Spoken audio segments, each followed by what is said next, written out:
மாண்புமிகு பேரவைத் தலைவர் அவர்களே, மாபெரும் தலைவர்கள் வழிநடத்திய மாபெரும் வரலாற்று சிறப்பு கொண்ட இந்த சட்டமன்ற பேரவையின் 17வது சட்டமன்ற பேரவைக்கு நம்மையும் நம்ம தமிழக வெற்றிக் கழகத்தை சார்ந்த சட்டமன்ற உறுப்பினர்களையும் தேர்ந்தெடுத்து அனுப்பின நிரந்தரமாக என் நெஞ்சில் குடியிருக்கும் தாயன்புமிக்க தமிழக மக்கள் அனைவருக்கும் என்னுடைய மனப்பூர்வமான நன்றிகள். 17வது சட்டமன்ற கூட்டத்தொடரின் முதல் ஆளுநர் உரையின் மீதான நன்றி தெரிவிக்கும் தீர்மானத்திற்கு பதிலுரை வழங்க வாய்ப்பளித்த மாண்புமிகு பேரவைத் தலைவருக்கு நம் வணக்கத்தை தெரிவித்துக் கொள்கிறோம். மாண்புமிகு பேரவைத் தலைவர் அவர்களே, இந்த 17வது மாமன்றத்தில் அதிகப்படியான 12 கட்சிகளை சேர்ந்த பிரதிநிதிகள் தேர்ந்தெடுக்கப்பட்டிருக்கும். நாம கொள்கை ரீதியாகவும் நிலைப்பாடு ரீதியாகவும் வேறுபட்டு இருந்தாலும் மக்கள் பணி செய்வதுதான் நம்ம எல்லாருக்கும் பிரைமரியா இருக்கிற ஒரே எய்ம். அந்த வகையில தான் நம்ம எல்லாருமே நம்ம மக்களால் அங்கீகரிக்கப்பட்டு சட்டமன்றத்திற்கு வந்திருக்கிறோம். அதனால நாம கருத்தால் வேறுபட்டாலும் மக்கள் சேவை என்ற நோக்கத்தில் நம்ம மாநிலம் சார்ந்த விஷயங்கள்ல நம்ம எல்லாரும் ஒன்றிணைந்து பயணிச்சா நம்ம தமிழ்நாடு என்னைக்கும் எதிலையும் முதன்மை மாநிலமாக திகழும். ஆளுநர் உரைக்கு நன்றி தெரிவிக்கும் தீர்மானத்தில் பேசின மாண்புமிகு உறுப்பினர்களுக்கு நன்றி. எதிர்த்து பேசினாதான் எதிர்கட்சின்னு ப்ரூவ் பண்ண முடியும்னு நினைச்சுக்கிட்டு பேசின எதிர்கட்சியை சேர்ந்த எதிர்கட்சி தலைவர் உள்ளிட்ட மாண்புமிகு உறுப்பினர்களுக்கும் வணக்கமும் நன்றியும். பதிலுரை வழங்குற அதே நேரத்தில் நம்மளை சட்டமன்ற உறுப்பினராக தேர்ந்தெடுத்த பெரம்பூர் தொகுதி மக்களுக்கு நம்மளோட நெஞ்சார்ந்த நன்றிகள். அதே மாதிரி ராஜினாமா பண்ணிட்டாலும் நம்மளை தேர்ந்தெடுத்த திருச்சி கிழக்கு மக்களுக்கும் இந்த மன்றத்தில் நம்மளோட நன்றியை பதிவு செய்கிறோம். அப்புறம் நம்மளோட அரசியல் பயணத்தை பற்றியும் கொஞ்சம் பதிவு செய்ய விரும்புகிறோம். நாம் ஏதோ ஷூட்டிங்லேருந்து நேராக வந்து சிஎம் ஆன மாதிரியே சில பேர் ஒரு இமேஜ் கிரியேட் பண்ணுறாங்க. அவங்களுக்கு அவங்க ஆசைப்படுற லாங்குவேஜ்லேயே சொல்கிறோம், அது வெறும் ரீல் தான், ரியல் கிடையாது. ஒரு சாதாரண நடிகனாக தான் நம்ம கெரியர் தொடங்குச்சு. அப்புறம் அப்படியே சின்சியராக உழைச்சி மேலே வந்தோம். நம்ம கெரியரில் நாம் மேலே வந்ததுக்கு இந்த விஜய் ஒருத்தன் மட்டுமே காரணம் இல்லை, அவனோட உழைப்பு மட்டுமே காரணம் இல்லை. இந்த விஜயோட உழைப்புக்கும் உயர்வுக்கும் பின்னாடி இருக்கிற ஒட்டுமொத்த தமிழ்நாட்டு மக்களோட அன்பும் அரவணைப்பும் தான் காரணம். ஒவ்வொரு வீட்டில் இருக்க ஒவ்வொருத்தரும் நம்மளை அவங்க வீட்டில் ஒருத்தனா ஏற்றுக்கிட்டது தான் நமக்கு கடவுளும் மக்களும் தந்த மிகப்பெரிய வரம். அதுக்காகவே கடவுளுக்கு சமமான நம்மளோட சொந்தங்களான தமிழக மக்கள் அனைவருக்கும் மீண்டும் மீண்டும் நன்றி. இப்படி நம்மளை தாயன்போடு அள்ளி அரவணைச்ச தமிழ்நாட்டு மக்களுக்கு நாம் எப்படியெல்லாம் துணையாக இருந்தோம், எப்படியெல்லாம் மக்களோட மக்களாக இருந்தோம்னு சொல்கிறேன். 1990ஸ்லேயே ரசிகர் மன்றமாக இருந்தப்பவே மக்களுக்கு துணையாக நிற்க ஆரம்பித்தோம். அதுக்கப்புறம் நற்படி மன்றமாகவும் அதுக்கப்புறம் விஜய் மக்கள் இயக்கமாகவும் மாறி மக்களோட மக்களாக நின்றுகிட்டு இருந்தோம். 2008இல் ஈழத் தமிழருக்கு ஆதரவாக உண்ணாவிரதம் போராட்டம் செஞ்சோம். போர் முடிவுக்கு வரணும், நம்ம தொப்புள் கொடிய உறவுகளான ஈழத் தமிழர்களுக்கு பாதுகாப்பான நிம்மதியான ஒரு வாழ்வு கிடைக்கணும்னு அன்னைக்கே கோரிக்கை வச்சோம். 2009 ஆரம்பிச்ச விஜய் மக்கள் இயக்கம் வழியா நம்மளோட மக்கள் நல பணிகளை எக்ஸ்டெண்ட் அண்ட் எக்ஸ்பேண்ட் பண்ணிக்கிட்டே வந்தோம். கல்விக்கு துணையா இருந்தோம், சோஷியல் சர்வீஸ் செஞ்சோம், வெள்ள நிவாரணத்தில் துணையா இருந்தோம், கொரோனா காலத்தில் மக்களுக்கு தோள் கொடுத்தோம்.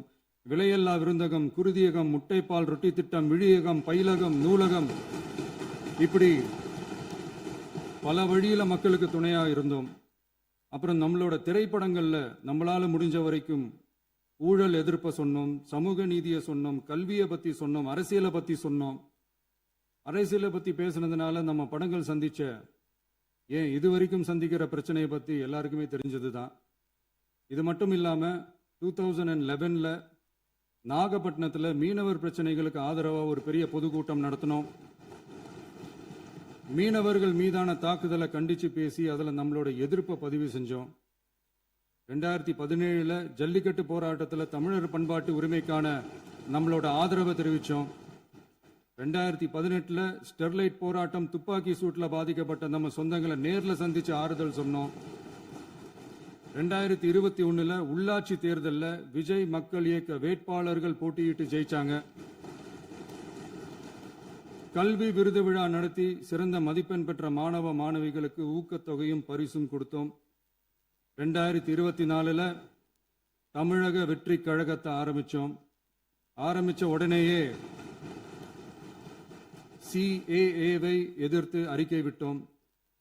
அரசியல் கட்சி ஆரம்பிச்சு விழுப்புரம் மாவட்டத்தில் விக்கிரவாண்டியில் நம்மளோட முதல் மாநில மாநாட்டிய வெற்றி கொள்கை திருவிழாவை நடத்தினோம். தந்தை பெரியார், பெருந்தலைவர் காமராஜர், அண்ணல் அம்பேத்கர், வீரமங்கை வேலுநாச்சியார், மக்கள் சேவகர் அஞ்சலை அம்மாள்னு நம்மளோட 5 கொள்கை தலைவர்கள் அறிவிச்சோம். இந்தியாவிலே 2 பெண் ஆளுமைகளை கொள்கை தலைவர்கள் அறிவிச்ச ஒரே கட்சி நம்ம டிவிக்கு மட்டும்தான் என்ற பெருமையோடு அறிவிச்சோம். பெரியார் சொன்ன மாதிரியே அவர் சொன்னதுல நமக்கு ஏற்புடையதை மட்டும் எடுத்துக்கிட்டோம். அவரோட கடவுள் மறுப்பு கொள்கையில நமக்கு உடன்பாடு இல்லைன்னு ஓப்பனா அறிவிச்சோம். நமக்கு கடவுள் நம்பிக்கை உண்டுன்னு அறிவிச்சோம். யாரோட நம்பிக்கைக்கும் நாம் எதிரானவங்க இல்லைன்னு தெளிவா அறிவிச்சோம். பெண் கல்வி, பெண்கள் முன்னேற்றம், சமூக சீர்திருத்தம், சமூக நீதி, இப்படி பெரியாரோட கருத்துக்களை நிறையவே ஏத்துக்கிட்டோம்னு அறிவிச்சோம். அண்ணல் அம்பேத்கரோட சம வாய்ப்பு, சமநீதி, சமத்துவத்தை ஃபாலோ பண்ணுவோம்னு அறிவிச்சோம். பெருந்தலைவர் காமராஜரோட மதச்சார்பின்மையை ஏத்துக்கிட்டதோட அவரோட நேர்மையான நிர்வாகத்தையே ஒரு கொள்கையா ஏத்துக்கிட்டோம்னு அறிவிச்சோம். வீரமங்கை வேலு நாச்சியாரோட மண் மீட்பையும் சமூக நல்லிணக்கத்தையும் பின்பற்றுவோம்னு அறிவிச்சோம். மக்கள் சேவகர் அஞ்சலை அம்மாளோட விடுதலை வேட்கையையும் மக்களோட வாழ்வாதாரத்துக்காக உறுதியாக நிற்கிறதையும் பின்பற்றுவோம்னு சொன்னோம். எல்லாருக்கும் எல்லாமும் கிடைக்கணும், எம் மதமும் நம் மதம்னு சொல்லி மதச்சார்பற்ற சமூக நீதி தான் நம்ம கொள்கைன்னு அறிவிச்சோம். நம்ம கொள்கை எதிரி யாரு, அரசியல் எதிரி யாருன்னு ஓப்பனா அறிவிச்சோம். எல்லாத்துக்கும் மேல பிறப்புக்கும் எல்லா உயிருக்கும்ன்றத நம்மளோட அடிப்படை அரசியல் கோட்பாட்டா அறிவிச்சுட்டு தான் அரசியலுக்கே வந்தோம். நம்ம மதுரை மாநாட்டில் நம்மளோட தேர்தல் அரசியல் மற்றும் ஆட்சி அதிகார அரசியல் வழிகாட்டியா அறிஞர் அண்ணாவையும் புரட்சி தலைவர் எம்ஜிஆரையும் ஏத்துக்கிட்டதா அறிவிச்சோம். அப்புறம் இன்னனையும் நாம இங்க பதிவு செஞ்சே ஆகணும். எல்லாரும் கட்சி ஆரம்பிச்சுட்டு தான் ஒவ்வொரு வீட்டுக்குள்ளேயும் போவாங்க. ஆனா நாம ஒவ்வொரு வீட்டுக்குள்ளேயும் போனதுக்கு அப்புறம் தான் கட்சியவே ஆரம்பிச்சிருக்கிறோம். ஒவ்வொரு வீட்டில் ஒவ்வொருத்தரும் நம்மள அவங்க பிள்ளையா, மகனா, அண்ணனா, தம்பியா ஏத்துக்கிட்டதும் இயல்பா நடந்துச்சு. தமிழ்நாட்டு மக்களோட மனசுக்குள்ள போறதுக்கு நாம பட்ட பாடு நமக்கு மட்டும்தான் தெரியும். இதெல்லாம் புரிஞ்சாலும் புரியாத மாதிரி இருக்கிறவங்க தான் நம்மள நடிகன் என்று சொல்லியும் நம்ம கட்சியை நடிகன் கட்சின்னு சொல்லியும் சில நக்கல், நையாண்டி இதெல்லாம் பேசுவாங்க. அதை பத்தி நமக்கு கவலை இல்லைன்னு வைங்க. இப்படி நம்ம அரசியல் பயணம் ரொம்ப டிரான்ஸ்பரண்டா தான் ஆரம்பிச்சிருக்கு. இந்த 2026 தேர்தலில் கூட்டணியே இல்லாமல் தனியா நின்னோம். மக்கள் நம்மளை தெளிவா புரிஞ்சுக்கிட்டதாலையும் நம்ம டிவிகே தோழர்களோட உழைப்பாலையும் நாம 35% வாக்குகளை வாங்கினோம். 1,72,00,000 வாக்குகளோட தமிழ்நாட்டிலேயே தனி பெரும் கட்சியா வந்தோம். தமிழக மக்களாலையும் நம்மளோட ஆதரவு இயக்கங்களாலையும் இதோ இன்னைக்கு இங்க நம்ம டிவிகே ஆளும் கட்சியா உட்கார்ந்துருக்கிறோம். இந்த ஆளும் கட்சியா ஆனதும் அவ்வளவு சாதாரணமாலாம் நடந்துடல. 2.25 வருஷத்துல ஆட்சிக்கு வந்துட்டீங்கன்னு ரொம்ப கிண்டலா கேலியா சிலர் பேசுறாங்க. எங்களோட இந்த 2.25 வருஷ டிராவல்ல எவ்வளவு வலியும் வேதனையும் இருக்குது. நம்மளோட மக்கள் சந்திப்புக்கே அவ்வளவு இடையூறு, அவ்வளவு தடைகள், ஊர் உலகத்துல யாருக்கும் இல்லாத ஒன்னா நமக்கு மட்டுமேன்னு தனியா ஸ்பெஷலா எக்ஸ்க்ளூசிவா நிறைய நிபந்தனைகள், நெருக்கடிகள், கட்டுப்பாடுகள், நம்மளை சந்திக்க வர்ற மக்களுக்கு சரியான பாதுகாப்பு இல்லாம, நம்ம கூட்ட நிகழ்ச்சிக்கு போதுமான பாதுகாப்பு இல்லாமன்னு இன்னும் வெளியே சொல்ல முடியாத நிறைய சூழ்ச்சிகள் எல்லாத்தையும் தாண்டி தான் நாம் இந்த இடத்துக்கு வந்திருக்கிறோம். But still miles to go. நம்ம டிராவல்ல எல்லாத்துக்கும் உச்சமா நம்மளோட சொந்தங்கள், நம்மளோட உறவுகள், 41 பேர் கரூர் சம்பவத்தில் இழந்த வேதனை எல்லாம் எப்படி சொல்றதுனே தெரியல. நம்ம மனசை விட்டு என்னைக்கும் அந்த வலியும் வேதனையும் நீங்கவே நீங்காது. அதுலயும் நம்ம மேலேயே பழி போட்ட கொடுமையெல்லாம் இருக்கும் பாருங்க, அதெல்லாம் வேற லெவலுங்க. என்னத்துக்கு அப்படியெல்லாம் செஞ்சாங்கன்னு தெரியல. அரசியல்னா இப்படியெல்லாம் கொடூரமா இருக்கணுமா என்ன? சரி விடுங்க. இந்த விஜய் இவனோட மக்களுக்காக எதையும் தாங்க தயாராகிட்டான். இவ்வளவு பெயின்ஃபுல்லான நம்ம பொலிட்டிக்கல் டிராவல்ல நம்மளோட மிகப்பெரிய ஆறுதலும் பலமும் என்ன தெரியுமா? என் நெஞ்சில் குடியிருக்கும் என்னோட தமிழ்நாட்டு மக்களும்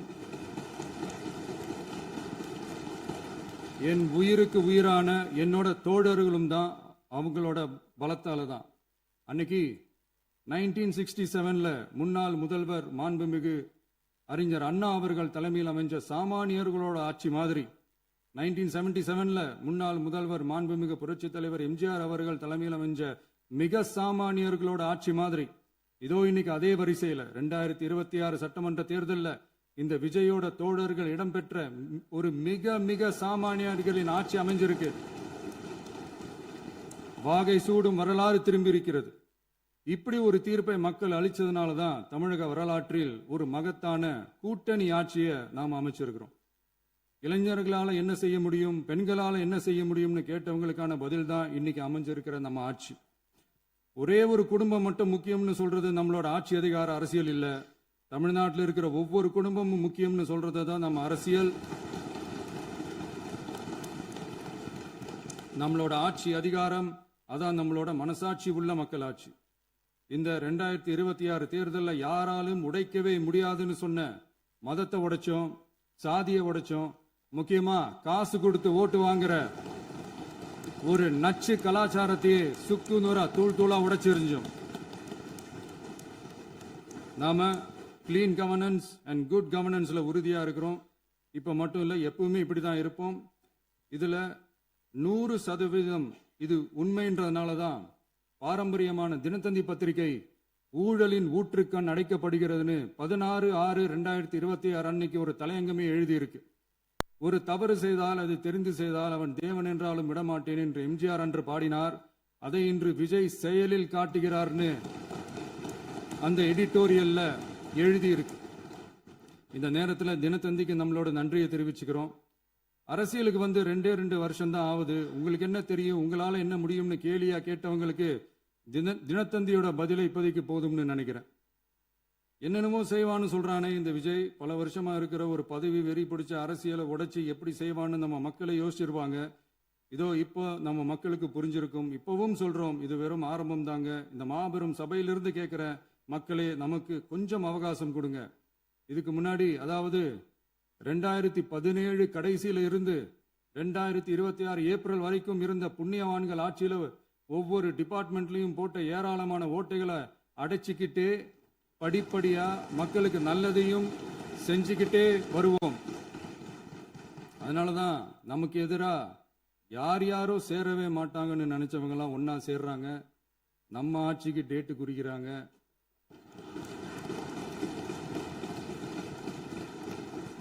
சரி, அவங்கள நம்ம மக்களே பார்த்துப்பாங்க, அதை விடுங்க.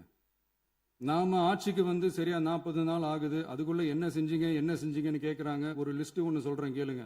பெண்கள் பாதுகாப்புக்காக சிங்கப்பெண் சிறப்பு படை, 200 யூனிட் வரை கட்டணமில்லா மின்சாரம், போதைப் பொருள் ஒழிப்புக்காக தனிப்படை, குறுவை நெல் சாகுபடியை ஊக்குவிப்பதற்காக 134.83 கோடி சிறப்பு தொகுப்பு திட்டம், வழிபாட்டு தலம், ஸ்கூல், பஸ் ஸ்டாண்டுன்னு அதுக்கு பக்கத்தில் இருக்கிற 717 மதுபான கடைகள் மூடப்பட்டன.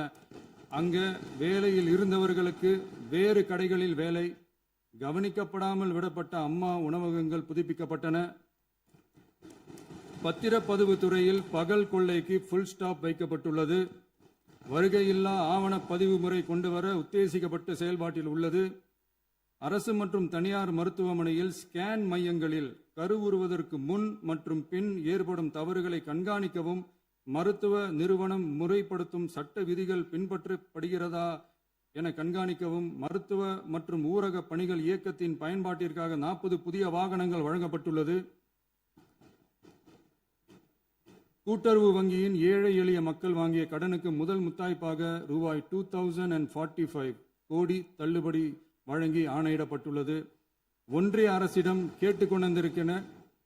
கேட்டுக்கொண்டதற்கிணங்க கடந்த 2 வருடமாக நிறுத்தி வைக்கப்பட்ட இருந்த ஜல் ஜீவன் மிஷன் திட்டம் புதுப்பிக்கப்பட்டு ஜல் ஜீவன் மிஷன் திட்டம் 2.0 நடைமுறைக்கு கொண்டு வரப்பட்டுள்ளது.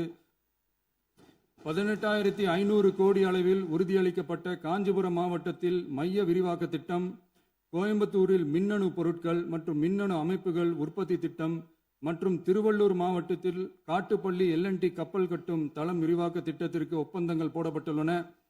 அனைத்து நிர்வாக நடவடிக்கைகளும் மின்னணு முறையில் மாற்றம் கொண்டு வர நடவடிக்கை எடுக்கப்பட்டு வருகிறது. சட்டவிரோத கல்குவாரி மற்றும் அனுமதியின்றி கனிமங்களை எடுத்துச் செல்வது தடுக்கப்பட்டுள்ளது. பல்வேறு குவாரிகள் சீல் வைக்கப்பட்டுள்ளன. கனிமங்களை கண்காணிப்பது, எல்லைகளை நிர்ணயிப்பது மற்றும் ஆளில்லா விமானம் மூலம் அளவீடு செய்வது போன்றவற்றை செயல்படுத்துவதற்கான பணிகள் மேற்கொள்ளப்பட்டு வருகின்றன. அனைத்து துறைகளிலும் அலுவலர் தலையீடு இல்லாமல் லஞ்ச லாவண்யமற்ற தமிழகத்தை உருவாக்க அனைத்து நடவடிக்கைகளும் முடுக்கிவிடப்பட்டுள்ளது.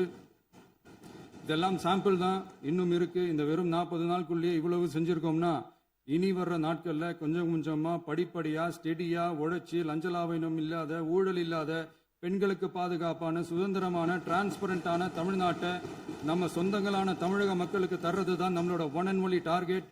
கண்டிப்பா அதை நிறைவேற்றியே காட்டுவோம். 8 கோடி மக்கள் நம்மளோட இருக்கிறப்போ ஏங்க அதை செய்ய முடியாது?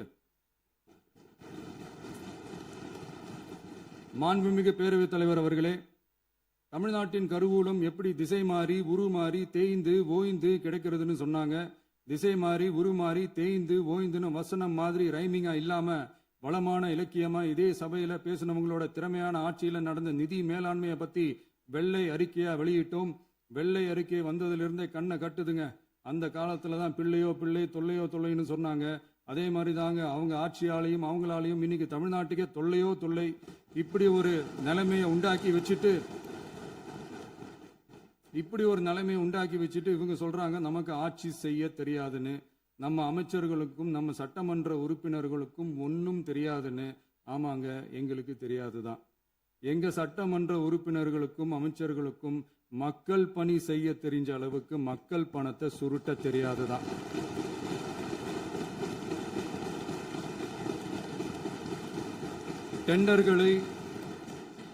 டெண்டர்களை முறைப்படுத்த தெரிஞ்ச அளவுக்கு அதோட ரேட்டை உயர்த்தி ஊழல் செய்ய தெரியாதுதான். பதவி உயர்வு வழங்கவும் பணி இடமாற்றம் கலந்தாய்வு நடத்தவும் தெரியுமே தவிர பதவி உயர்வுக்கும் பணியிட மாற்றத்திற்கும் பணம் பறிக்க தெரியாதுதான். புதிய பணியிடங்கள் உருவாக்க தெரியுமே தவிர அந்த பணியிடங்களை பணத்துக்கு விற்க தெரியாதுதான். கோயில்கள்ல நடக்கிற நிர்வாக சீர்கேட்டை தடுக்க நீங்க பேசுங்க, நீங்க கண்டிப்பா பண்ணுங்க. கோயில்கள்ல நடக்கிற நிர்வாக சீர்கேட்டை தடுக்க தெரியுமே தவிர கோயில் பணத்தை கொள்ளையடிக்க தெரியாதுதான். தங்கத்தை உருக்கி தாரை வார்க்க தெரியாதுதான். கனிம வளத்தை பாதுகாக்க தெரிஞ்ச அளவுக்கு கனிமத்தை வித்து கொள்ளையடிக்க தெரியாதுதான். அரசு வருமானத்தை அரசு கஜானாவுக்கு மாத்த தெரிஞ்ச அளவுக்கு அந்த பணத்தை தனிப்பட்ட கஜானாவுக்கு மடை மாத்த தெரியாதுதான். போதை கலாச்சாரத்தை தடுக்க தெரிஞ்சவங்களுக்கு போதை கலாச்சாரத்தை வளர்க்க தெரியாதுதான். நம்ம குடும்பத்தில் இருக்கிற பாட்டி, அம்மா, அக்கா, தங்கச்சி, குழந்தைங்களை, பெண்களை மதிக்க தெரிஞ்சவங்களுக்கு ஓசி பஸ், 1000 ரூபாய் கேஸ், இப்படியெல்லாம் பேச தெரியாதுதான். எங்க உறுப்பினர்களுக்கும் அமைச்சர்களுக்கும் மக்கள் சேவை தெரிந்த அளவிற்கு சுயநல தேவையை செஞ்சிக்க தெரியாதுதான். அதனாலதான் சொல்றோம், எங்களை பார்த்து எதுவும் தெரியாதுன்னு சொல்றவங்களுக்கு சொல்றோம், இதெல்லாம் எங்களுக்கு தெரியாதுதான். உங்களை மாதிரி முறைகேடுகளை செய்யறத நாங்க தெரிஞ்சுக்கவும் போறதில்ல, தெரிஞ்சுக்கவும் ஆசைப்படல. அத கடைசி வரைக்கும் எங்களுக்கு தெரியாமலே இருந்துட்டு போகட்டும். அதனால நாங்களும் எங்க மக்களும் வெரி வெரி ஹாப்பி தான். மாண்புமிகு பேரவைத் தலைவர் அவர்களே, எதிர்ப்பவர்கள் எதிர்க்கட்சி என்பதற்காக எங்கள் ஆட்சி மீது 1000 பழி போடலாம். ஆனாலும் தமிழக மக்களுக்கு உண்மையை உணர்த்த வேண்டியது நம்மளோட கடமை. மின்வெட்டை பொறுத்தவரை தமிழ்நாடு மின்மிகை மாநிலமாக இருந்தாலும் கடந்த காலங்களில் ஏற்பட்ட நிர்வாக குளறுபடிகளும் மின்சார சாதனங்கள் மற்றும் மின் மாற்றிகளில் ஏற்படும் பழுதாலும் வேண்டுமென்றே சிலரின் நடவடிக்கைகளாலும் இந்த மின்வெட்டிற்கு காரணமாக உள்ளது. மின் விநியோக மீட்பு நடவடிக்கைகளை ஒருங்கிணைப்பதற்காக எதிர்பாராமல் இரவு நேரங்களில் ஏற்படும் மின் தடங்களை விரைந்து சரி செய்வதில் 10 உயர்மட்ட கண்காணிப்பு குழுக்கள் மற்றும் 125 சிறப்பு மின் தடை நீக்க ரோந்து வாகனங்கள் வழங்கப்பட்டு 24 மணி நேரமும் கண்காணிக்கப்படுகிறது. கூடுதலாக தற்போது 77 புதிய மின் தடை நீக்க மையங்களும் உருவாக்கப்பட்டுள்ளன. விரைவில் இந்த மின்வெட்டு நிலைமை அறவே நீக்கப்படும். மாண்புமிகு பேரவைத் தலைவர் அவர்களே, நம்ம விவசாயிகள் எல்லாரும் நம்மளை நல்லா புரிஞ்சுக்கிட்டு தமிழக வெற்றி கழகத்தை ஏத்துக்கிட்டாலும் எதிர்க்கட்சிகளோட தூண்டுதலால சில இடங்கள்ல சில போராட்டங்கள் நடக்குது. எதிர்க்கட்சிகள் என்னதான் சித்து வேலை செஞ்சாலும் விவசாய பெருமக்கள் எல்லாரும் நம்ம ஆட்சி அவங்களுக்கான ஆட்சி தான் நல்லா புரிஞ்சுதான் வச்சிருக்கிறாங்க. இந்த வருஷம் எல்னினோ விளைவா எப்பவும் இருக்கிறத விட இந்த டைம் மழை குறையுங்கிறதையும் நம்ம விவசாயிகள் உணர்ந்துதான் இருப்பாங்க. இருந்தாலும் நம்ம அரசு நம்ம விவசாயிகளோட வாழ்வாதாரத்துக்காக பக்கபலமாகவும் உறுதியாகவும் துணை நிற்கும்ங்கிறத தெரிவிச்சுக்கிறோம். நம்ம தமிழகத்தில் ஏற்கனவே நடந்த அதி அற்புதமான சூப்பரான நிர்வாக திறன் கொண்ட 50 வருஷ அரசியல் அனுபவம் கொண்ட 2.0, 3.0, 4.0 பல 0.0 மாடல் ஆட்சி நடத்த கனவு கண்டவங்களோட அட்டகாசமான ஆட்சிக்காரங்க பல்வேறு விதமான நிதி நெருக்கடியை நம்ம மக்களுக்கும் நமக்கும் பரிசா கொடுத்துட்டு போய் இருந்தாலும் கூட்டுறவு வங்கிகளின் மூலம் 75,000 வரை பயிர்கடன் பெற்று குறு சிறு இதர பெரு விவசாயிகளுக்கு 100% முழுமையான பயிர்கடன் தள்ளுபடியும் 75,000க்கு மேல் கடன் பெற்றவர்களுக்கு குறைந்தபட்சமாக 35,000 பண பயன் கிடைக்கும் அளவிற்கு மொத்தம் 14,43,504 விவசாயிகளுக்கு ரூபாய் 5,932.23 கோடி பயிர்கடன் தள்ளுபடி வழங்கப்பட்டுள்ளது. மாண்புமிகு பேரவைத் தலைவர் அவர்களே, நாம ஒன்றியத்தில் கூட்டுறவு கூட்டாட்சி, மாநிலத்தில் சுயாட்சி என்ற கொள்கையை கொண்டவங்க தான் ஏற்கனவே அறிவிச்சிருக்கிறோம். தற்போதைய ஒன்றிய அரசு சார்ந்த கட்சியுடன் அரசியலில் கொள்கை அளவில் நேர் எதிராக நிற்கிறவங்க தான் நாம. அதே சமயத்தில் எதுக்கெடுத்தாலும் கண்ணை மூடிக்கிட்டு ஒன்றிய அரசோட மோதல் போக்கை விரும்புறவங்க நாம இல்ல. நமக்கு எப்பவுமே தமிழகத்தின் வளர்ச்சி மட்டும்தான் முக்கியம். அதுக்காக நம்மளோட அரசியல் ரீதியான கொள்கைகளையோ மாநில உரிமைகளையோ கொஞ்சம் கூட விட்டு கொடுக்கவே மாட்டோம். அதுல ரொம்ப தெளிவாகவும் உறுதியாகவும் இருக்கிறோம். இனியும் இப்படித்தான் இருப்போம். அதுல ஒருபோதும் மாற்றமே இருக்காது. அதனால இதுல யாரு திசை திருப்ப வேலையில் ஈடுபட்டாலும் அவங்க எல்லாரும் மக்கள் மத்தியில் தோற்பது உறுதி. எனவே நம்ம மக்களுக்கோ சிறுபான்மை சகோதரர்களுக்கோ நம்ம ஆதரவு இயக்கங்களுக்கோ எந்தவித சந்தேகமும் வேண்டாம். நாம் யாரோட டீமும் இல்ல. நாம எப்பவுமே பியூரான பீப்புள்ஸ் டீம். இன்னும் சொல்ல போனா நாம secular team, social justice team. மாண்புமிகு பேரவைத் தலைவர் அவர்களே, அரசு விழாக்கள், கல்வி நிறுவனங்கள் மற்றும் பல அதிகாரப்பூர்வ நிகழ்ச்சிகளோட தொடக்கத்தில் நம்ம தமிழ்தாய் வாழ்த்த பாடுறது தான் வழக்கமா இருக்கு. தமிழ்தாய் வாழ்த்த பொறுத்த வரைக்கும் நம் அரசு இதுல நம்மளோட உறுதியான நிலைப்பாட்டை ஒன்றிய அரசுக்கு மிக தெளிவா தெரிவிச்சிருக்கு.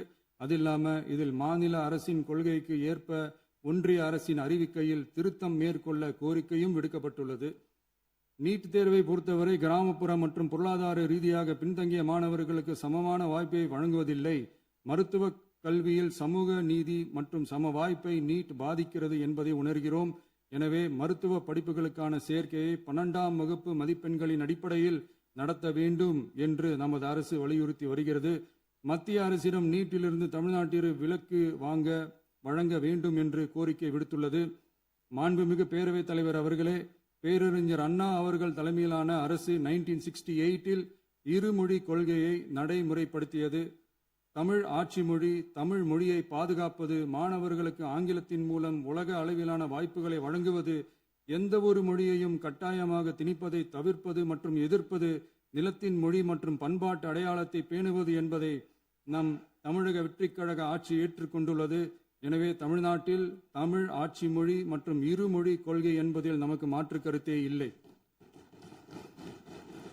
மாண்புமிகு பேரவைத் தலைவர் அவர்களே, கடந்த 11/6/2026 அன்று நடந்த நிதி ஆயோக் கூட்டத்தில் தமிழ்நாடு அரசின் சார்பாக கலந்து கொண்டு வறுமையற்ற தமிழ்நாடு இயக்கம் உருவாக்க தேவையான நிதியையும், தமிழ்நாட்டுக்கு 2 எய்ம்ஸ் மருத்துவமனைகளை தருமாறும், மருத்துவம் மற்றும் பல் மருத்துவ படிப்பிற்கு 12ஆம் வகுப்பு மதிப்பெண் அடிப்படையில் இடங்களை நிரப்புதல் குறித்தும், செயற்கை நுண்ணறிவு தொடக்க நிறுவன வளர்ப்பு மையங்கள் தமிழ்நாட்டில் அமைக்கவும், இளைஞர் திறன் மற்றும் வேலைவாய்ப்பு இயக்கம் செயல்படுத்த வேண்டியும், பெண்கள் தலைமையிலான வளர்ச்சி குறித்தும், மீனவ சமுதாயங்களின் வாழ்வாதாரம் மற்றும் மீன்பிடி படகுகள் மற்றும் மீனவர்களை விடுவித்தல் குறித்து நிரந்தர நடவடிக்கை எடுக்க வேண்டியும், காலநிலை தாங்கும் தன்மை பெருந்திட்டம் 2045 கீழ் விண்வெளி உற்பத்தி மையத்தை தேசிய விண்வெளி உற்பத்தி மையமாக அறிவிக்க கோரியும், தமிழ்நாட்டில் சாலை போக்குவரத்து, நெடுஞ்சாலை மற்றும் ரயில்வே அமைச்சகத்தின் மேம்பாட்டு குறித்தும், அனைத்து கிராமங்களையும் டிஜிட்டல் இணைப்பு வசதி ஏற்படுத்துதல் குறித்தும், கூட்டு குடிநீர் திட்டம் தொடரவும்,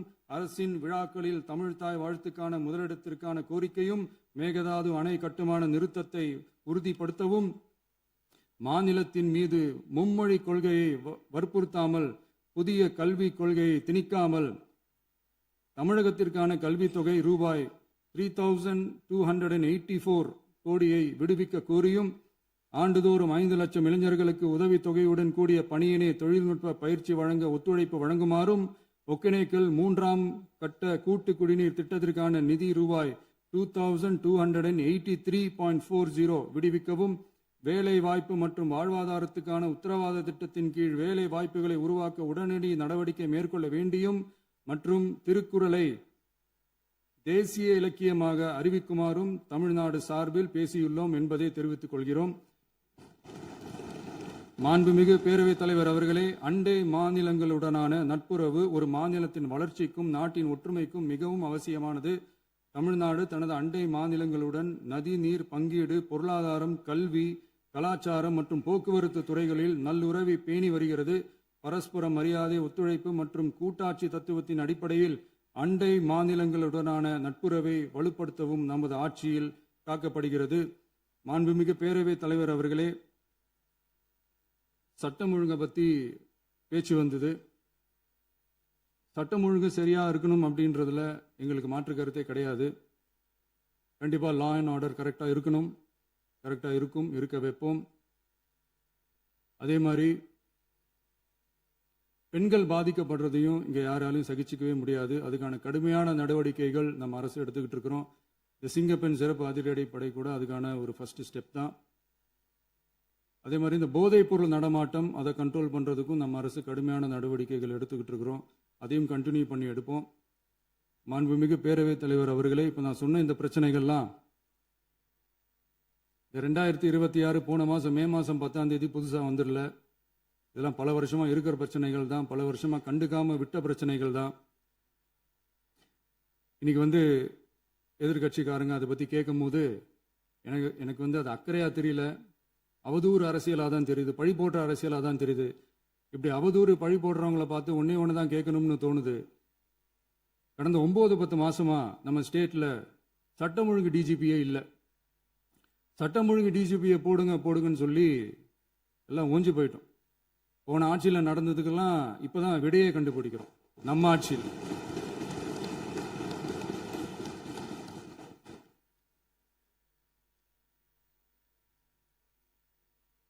இந்த போதைப் பொருள் நடமாட்டம்லாம் தாறுமாறா அப்படியே பரவி கொட்டி கிடக்குது.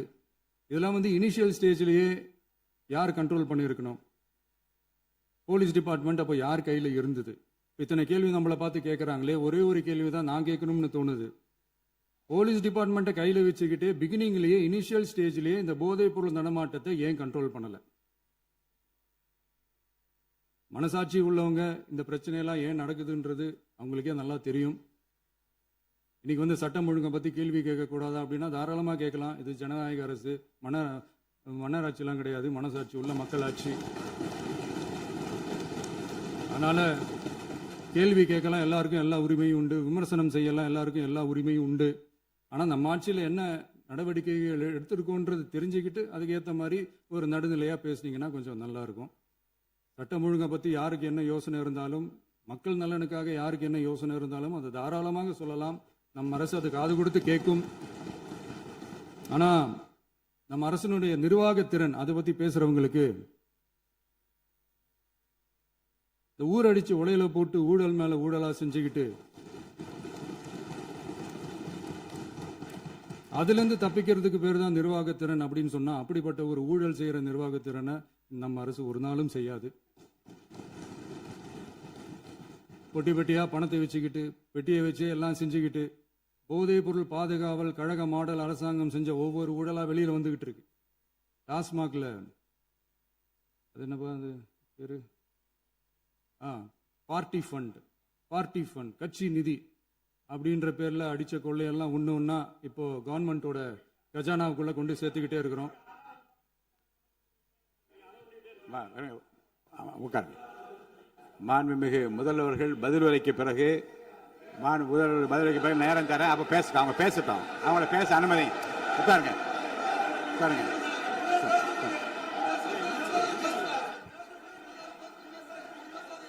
மாண்புமிகு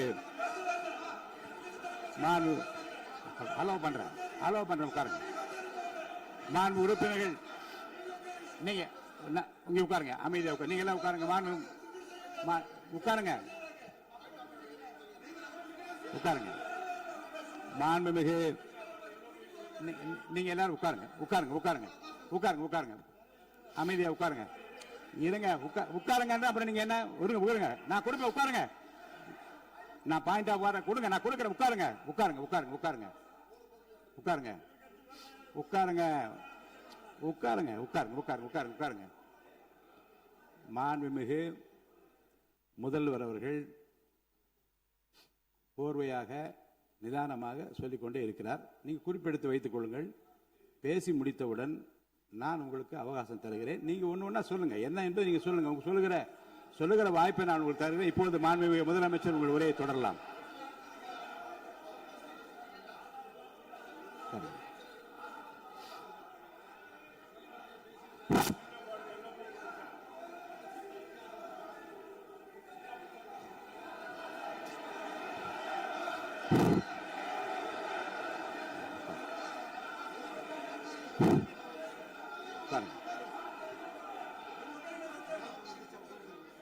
நான் எழுந்த பிறகு உட்கார்றதுதான் முறை. உட்காருங்க, எல்லாரும் உட்காருங்க. தேசிய உட்கார்.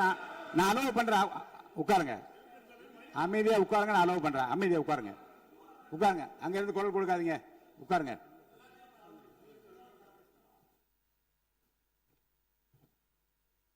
இனிமையான இந்த விவாதத்தில் இதுவரை குறுக்கீடுகள் இல்லாமல்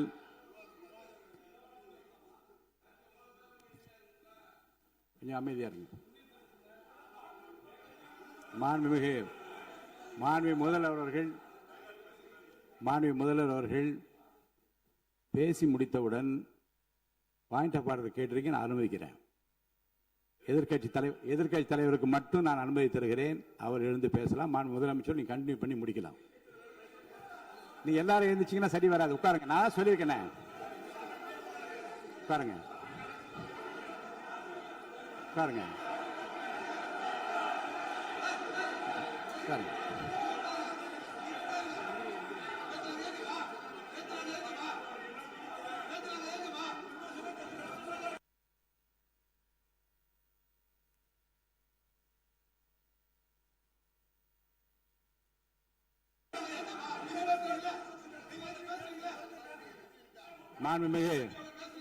மாண்பு உறுப்பினர் அமைதி காக்க வேண்டும். நேற்று எதிர்க்கட்சி தலைவர் பேசுகிற போதும் அவர் பேசுகிற எல்லாவற்றுக்கும் நான் அனுமதி அளித்தேன்.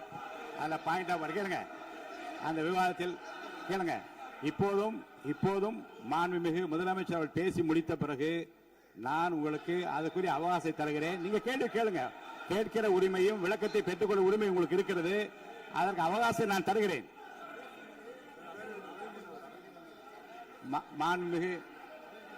மாண்புமிகு உறுப்பினர் அமருங்க. நான் என் தீர்ப்பை சொல்லுகிறேன்.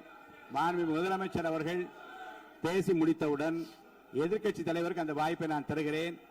நிச்சயமா அந்த கேள்வி கேட்கலாம். உட்காருங்க எல்லாரும். பேரவை முன்னவர் பேசுங்க. மாண்பு பேரவைத் தலைவர் அவர்களே, இன்று இவர்கள் முயற்சி செய்வது, அவர் ஆளுங்கட்சியாக இருக்கின்ற போது, இருங்க நான் சொல்லிடுறேன் ப்ளீஸ். ஒரே நிமிஷம் நான் சொல்லிடுறேன் ப்ளீஸ். ஆளும் கட்சியாக இருக்கின்ற போது நீங்கள் சொன்ன ஒரே வார்த்தை, நாங்கள் பேசி முடித்ததற்கு பிறகு குறிப்பிடுத்துவிட்டு நீங்கள் எந்த கேள்வி வேண்டுமானாலும் கேட்கலாம் என்று ஒரு முறையை நீங்கள் பின்பற்றினீர்கள். அதே முறையை இப்போது பின்பற்ற வேண்டும் என்று கேட்டுக்கொள்கிறேன். பள்ளிக்கல்வித்துறை அமைச்சர். மாண்புமிகு பேரவைத் தலைவர் அவர்களே, நேற்றைய தினம் கூட எதிர்க்கட்சி தலைவர் சொன்னதை முழுமையாக கேட்டு இறுதியில் ஒரு வாய்ப்பு தந்தீங்க. அதுவும் இல்லாம இந்த நேரத்தில் நேரலையில் நீங்களும் பாக்குறீங்க. அங்கிருந்து உரிமையில் விழித்து இந்த பக்கம் இருக்கிற உறுப்பினர்களை பார்த்து அப்படின்னு உரிமையில் விழிப்பதை உங்கள் மூலமாக கண்டிக்கிறேன். அந்த வார்த்தையை அவை குறிப்பிலிருந்து நீக்கணும். கண்ணியம் காத்து அவைக்குள்ள வராது. அவையெல்லாம் அவைக்குள்ள வராது. முதல்வர் முழுமையாக பேசுவதை காத்து கண்ணியம் காத்து இந்த சபைக்கு ஒரு மரபு இருக்கிறது, அதை மூத்த உறுப்பினர்கள் பின்பற்றபடி உங்கள் மூலமாக கேட்டுக்கொள்கிறேன். மாண்புமிகு முதலமைச்சர் அவர்கள் உரையை தொடரலாம். நான் தரேன். நான் உறுதியாக மாண்புமிகு முதலமைச்சர் அவர்கள் பேசி முடித்தவுடன் எதிர்க்கட்சி தலைவருக்கு அந்த வாய்ப்பு தரப்படும் என்பதை உறுதியாக சொல்லிவிட்டேன். இடையிலே குறுக்கீடு செய்யாமல் அந்த பேச்சு முழுமையாக பேசி முடிக்க நீங்கள் அனுமதி வழங்க வேண்டும் என்று கேட்டுக்கொள்கிறேன். அமைதியா உட்காருங்க, அவங்க பேசி முடிக்கட்டும், நீங்க கேளுங்க. நான் என்ன சொல்றேன், கேட்கிற உரிமையும் விளக்கத்தை கேட்டு பெற உரிமை உங்களுக்கு இருக்கிறது. ஆனா இடையிலே குறுக்கீடு செய்யாமல் அதை முடிக்கும்படி நான் கேட்டுக்கொள்கிறேன். மாண்புமிகு முதலமைச்சர் அவர்கள் தொடர்ந்து நீங்க பேசலாம்.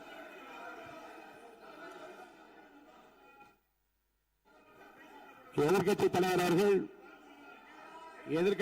அவர்கள் உங்கள் கட்சியினுடைய உறுப்பினரை அமைதிப்படுத்த வேண்டும் என்று நான் கேட்டுக்கொள்கிறேன்.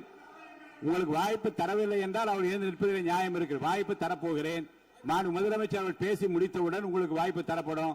அது வரைக்கும் உங்களுடைய உறுப்பினரை அமைதி காக்க நீங்கள் தான் பார்த்துக் கொள்ள வேண்டும். மாண்புமிகு அவை முன்னவர். மாண்புமிகு பேரவைத் தலைவர் அவர்களே, அவர் அப்போது சொன்னது வேறு, இப்போது நடந்து கொள்கிற முறைகள் வேறாக இருக்கிறது. அன்றைக்கு அவர் சொல்லுகிற போது அமைச்சர் அத்தனை பேரும் பேசி முடித்ததற்கு பிறகு உங்களுடைய கருத்துக்கள் ஏதாவது தெரிவிக்கலாம். இப்போது பின்பற்றினால் நன்றாக இருக்கும். நீங்கள் அதற்காகத்தான் சொன்னீர்கள். முதலமைச்சர் பேசியதற்கு பிறகு எதிர்க்கட்சி தலைவர் அவர்கள் பேசுவதற்கு வாய்ப்பளிக்கிறோம் என்று சொல்லியிருக்கிறார்கள். ஆகவேதான் அந்த வாய்ப்பை நீங்கள் இல்ல அது பதில் சொல்லணும்னு கேட்டிருக்காங்க. பதில் சொல்லணும் சொல்லியிருக்காங்க. பதில் சொல்லினா தங்க பிரச்சனை இல்ல, அப்படி இல்ல. ஆகவே இல்ல நேற்றைய தினம் நீங்கள் அப்படி பேசிக்கொண்டது ஆறாவது இல்ல. நேற்றைய தினம் நீங்கள் பேசுகிற போது ஆறாவது குறுக்கிட்டார்களா? நீங்கள் பேசுகிற போது யாருமே குறுக்கிடவில்லை. நீங்க எவ்வளவு பேசினீர்கள், எவ்வளவு வார்த்தைகள் பேசினீர்கள் என்பதெல்லாம் எங்களுக்கு தெரியும். யாருமே அதில் குறுக்கிடவில்லை. இது முதலமைச்சர், எங்கள் முதலமைச்சர் எதிர்க்கட்சி தலைவர் பேசுகிற போது யாரும் குறுக்கிட வேண்டாம் என்று சொன்னார்கள். அதை நாங்கள் பின்பற்றினோம். ஆனால் இன்றைக்கு நீங்கள் பின்பற்றவில்லை என்பதால் வேதனையாக இருக்கிறார். முன்னவர் நேற்று எதிர்க்கட்சி தலைவர் பேசுகிற போது அடுக்கடுக்காக குற்றச்சாட்டுல வைத்தார். இப்போ அதற்குரிய மாண்புமிகு பொதுப்பணித்துறை அமைச்சர்கள் காலையில் அலுவலகத்தை சந்தித்து அவர்கள் சாட்டிய குற்றச்சாட்டுகளுக்கெல்லாம் ஆதாரங்களை எல்லாம் நான் கொண்டு வந்திருக்கிறேன் என்று சொன்னேன். நான் நேற்று அந்த விஷயம் நேற்றோடு முடிந்து விட்டது. ஆதாரங்களை கொடுங்கள். தக்க நேரத்தில் இதை பற்றி சொல்ல வேண்டிய நேர்ந்தால் நான் இதெல்லாம் ஆய்வு செய்து உரிய நேரத்தில் அவை குறிப்பிட்டு ஏற்றுவதற்கு முன்பாக அவரிடம் காட்டி அதற்கு பிறகு அதை பற்றி முடிவெடுக்கும் என்று நான் சொன்னேன். இப்போதும் சொல்லுகிறேன், மாண்புமிகு முதலமைச்சர் அவர்கள் பேசிக் கொண்டிருக்கிறார். பேசி முடிக்கட்டும். எதிர்க்கட்சி தலைவருக்கு உறுதியாக நான் வாய்ப்பு தருவேன். அவர் கேள்விகளை முன்வைக்கலாம், விளக்கங்களை பெறலாம். இப்போதைக்கு பேரவைத் தலைவர் என்ற முறையில் என்னுடைய முடிவு இதுதான். அவையில் இருக்கக்கூடிய உறுப்பினர்கள் அமரும்படி நான் கேட்டுக்கொள்கிறேன். நான் முதலமைச்சர் அவர்கள் பேச வேண்டிய போ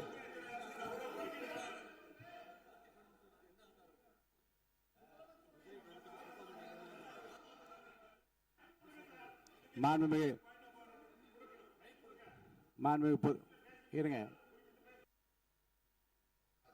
அவை முன்னவர் பேரவைத் தலைவர் அவர்களே, நேற்றைய தினம் நீங்கள் முழுமையாக பேசினீர்கள். உங்கள் பேச்சுக்கள் எப்படி இருந்தது என்பதும் நாடறியும். இருந்தாலும் கூட நாங்கள் அமைதியாக இருந்தோம். இல்ல நீங்க இருங்க, ஒவ்வொரு வார்த்தைக்கு இருங்க.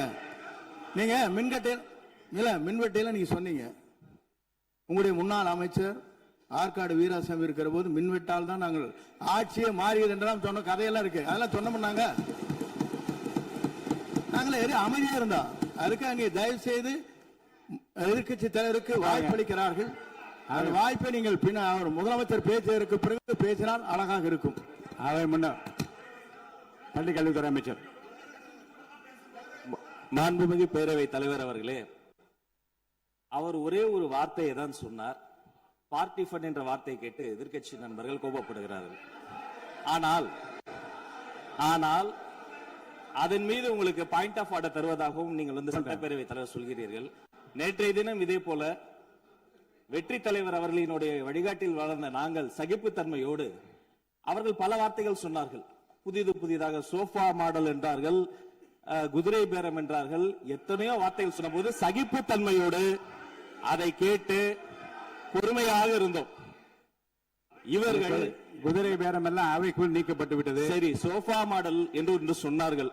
ஆதாரம் கேட்டு இப்படி எழுந்து நாங்கள் கொந்தளிக்காமல் ஒரு சட்டமன்றத்தில் ஒரு உறுப்பினர் எப்படி நடந்து கொள்ள வேண்டும் என்பதற்கு எடுத்துக்காட்டாக தமிழக வெற்றி கழகத்தின் உறுப்பினர்கள் நடந்து கொண்டார்கள். இப்போது மதிப்பிற்குரிய எதிர்க்கட்சி தலைவர் அவர்களே, உங்கள் ஊடாக நான் கேட்பது என்னவென்றால், அவர்களினுடைய கட்சி உறுப்பினர்களை அவர் அமைதிப்படுத்தி முதல்வர் அவர்கள் உரையை முழுமையாக கேட்டு சகிப்புத்தன்மைக்கு சட்டமன்றத்தில் இந்த பக்கம் மட்டுமல்ல அந்த பக்கமும் எடுத்துக்காட்டாக இருப்பதற்கு அவர் வழிவகை செய்ய வேண்டும் என்று உங்கள் மூலமாக கேட்டுக்கொள்கிறேன். மாண்புமிகு பொதுப்பணித்துறை அமைச்சர்.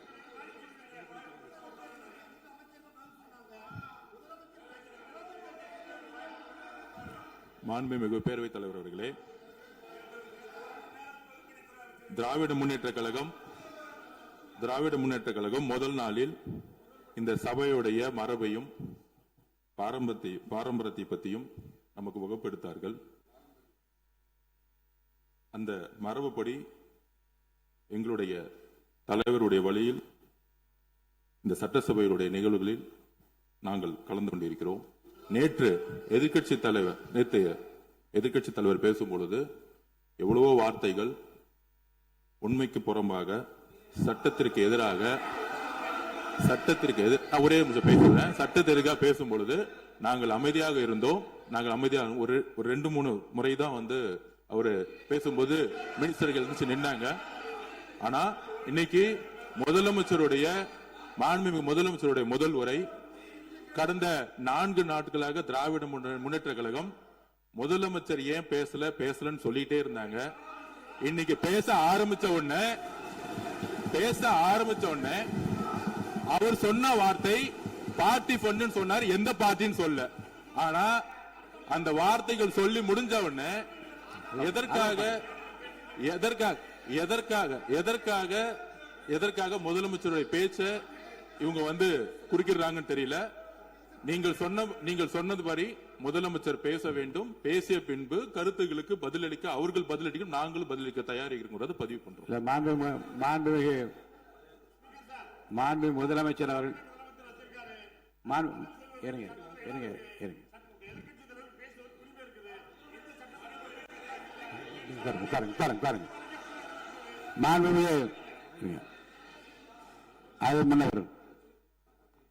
மரபு இருக்கிறது. எப்போது வேணா பாயிண்ட் ஆஃப் ஆர்டர் இருக்கலாம். இருந்தாலும் கூட நீங்க இந்த மரபை நீங்க கடைபிடித்தீங்களா உங்க ஆட்சியில? நீங்க முன்னவர் முன்பு எப்படி நடந்தால் என்பதை பற்றியோ முன்பு நடந்த நிகழ்வுகள் பற்றியோ நீங்கள் சொல்லி மீண்டும் மீண்டும் இந்த அவையினுடைய மாண்பை குறைக்க வேண்டாம் என்று நான் கேட்டுக்கொள்ள வேண்டாம். இப்போது உள்ள பிரச்சனை மாண்பு முதலமைச்சர் அவர்கள் தன்னுடைய பேச்சை உறுதி செய்து முடிக்க வேண்டும். அவர் முடித்த பிறகு எதிர்க்கட்சி தலைவருக்கு நான் நிச்சயமாக வாய்ப்பு தருவேன். அவர் கேள்வி கணக்குகளை தொடுக்கலாம், சந்தேகங்களை கேட்கலாம். விளக்கம் தருவதற்கு மாண்பு முதலமைச்சர் அவர்கள் தயாராக இருக்கின்றார். அமைதியாக என்னை அமரும்படி நான் கேட்டுக்கொள்கிறேன். இப்ப நான் அனுமதிக்க முடியாது. மாண்பு முதலமைச்சர் உரையை தொடரலாம்.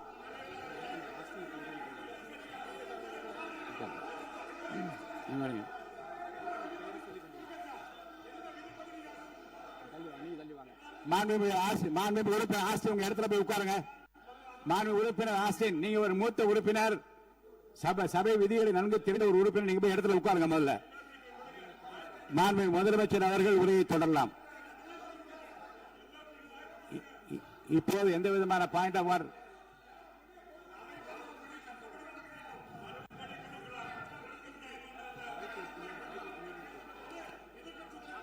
நான் வாய்ப்பு இல்லை என்று சொன்னால் நீ எழுந்து நிற்பதிலே நியாயம் இருக்கிறது. உட்காருங்க. வாய்ப்பு உறுதியாக எதிர்க்கட்சி தலைவருக்கு பாயிண்ட் ஆஃப் ஆர்டர் மட்டுமல்ல, உட்கார்ந்து அவர் பேசிய பேச்சுக்கள் என்னென்ன இருங்க, என்ன உங்களுக்கு சந்தேகம் இருக்கிறதோ, வினாக்கள் இருக்கிறதோ அதை நீங்க கேட்கலாம். அவர் பதில் சொல்வதற்கு தயாராக இருக்கிறார். பேசி முடிக்கின்ற வரை அமைதி காக்கும்படி உங்களை நான் கேட்டுக்கொள்கிறேன். மாண்புமிகு எதிர்க்கட்சி தலைவர் முழு ஒத்துழைப்பை நீங்கள் தர வேண்டும் என்று நான் எதிர்பார்க்கிறேன்.